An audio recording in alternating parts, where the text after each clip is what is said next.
Okay, so we're diving into a story that starts with one family's private grief, but spirals into a massive public scandal affecting tens of thousands. It's a story that would end up rewriting the rules of medical ethics and law here in the UK. I mean, just think about that for a second. It's an absolutely unthinkable question, right? But for thousands of families, this was a devastating reality. And this question, it's at the very heart of the organ retention scandal. All right, so let's rewind and go right back to the beginning, to the personal story that first brought this whole thing into the light. So picture this. It's 1987.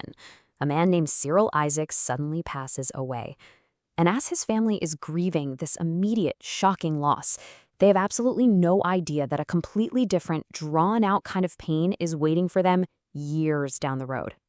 Now, because his death was so sudden, a coroner's post-mortem was legally required.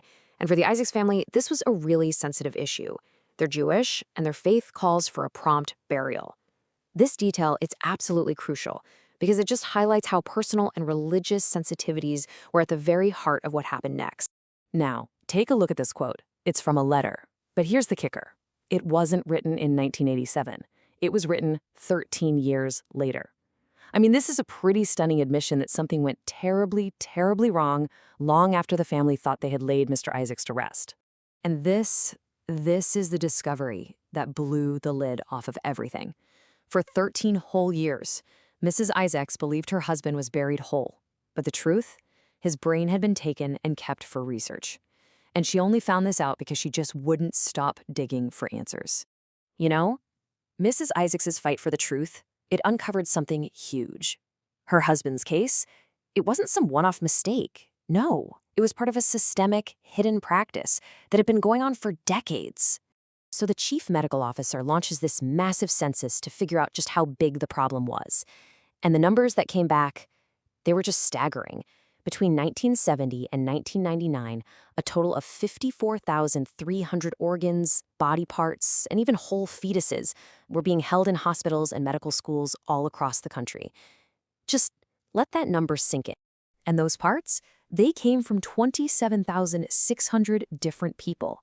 And while, yeah, most were adults, this number also includes nearly 10,000 children, infants, and stillborn babies. The sheer scope of this, it's almost impossible to wrap your head around. This chart gives us a breakdown of what exactly was being kept. And wow, look at that. Brains were, by a huge margin, the most commonly retained organ, making up almost half of the total. This really points to a massive demand for brain tissue for research, probably for conditions like Alzheimer's and schizophrenia. So you have to be asking, right? How on earth could something like this happen on such a massive scale? Well, the answer lies in this medical and legal culture that was operating on a deeply, deeply flawed assumption. Okay, so the real heart of the problem was this idea of consent. The old law, the Human Tissue Act of 1961, was really ambiguous. It basically worked on this principle of lack of objection. What does that mean?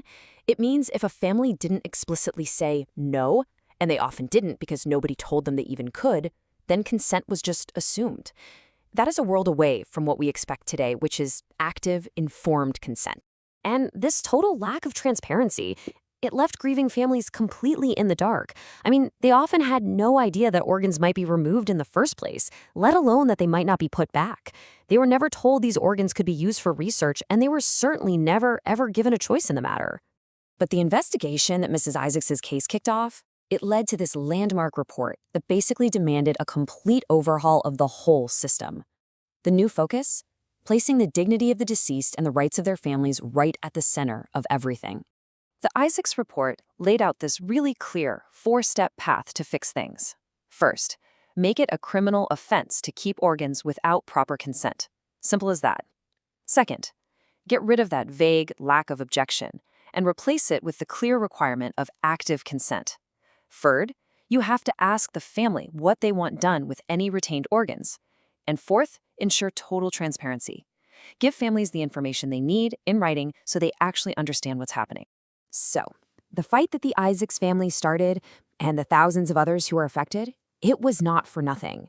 The scandal led to some profound, lasting changes in both the law and in medical practice. Really, the most significant legacy was this promise of brand new legislation. The law was completely rewritten. with the principle of clear and informed consent as its cornerstone, to make sure that this kind of systemic failure could never, ever happen again.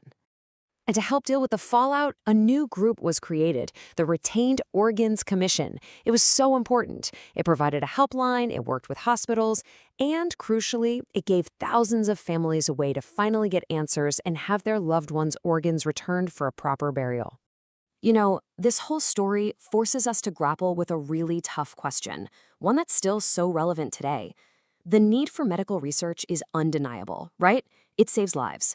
But as this scandal showed us so powerfully, that need can never, ever overshadow the fundamental dignity and respect that we owe to every single person, both in life and in death.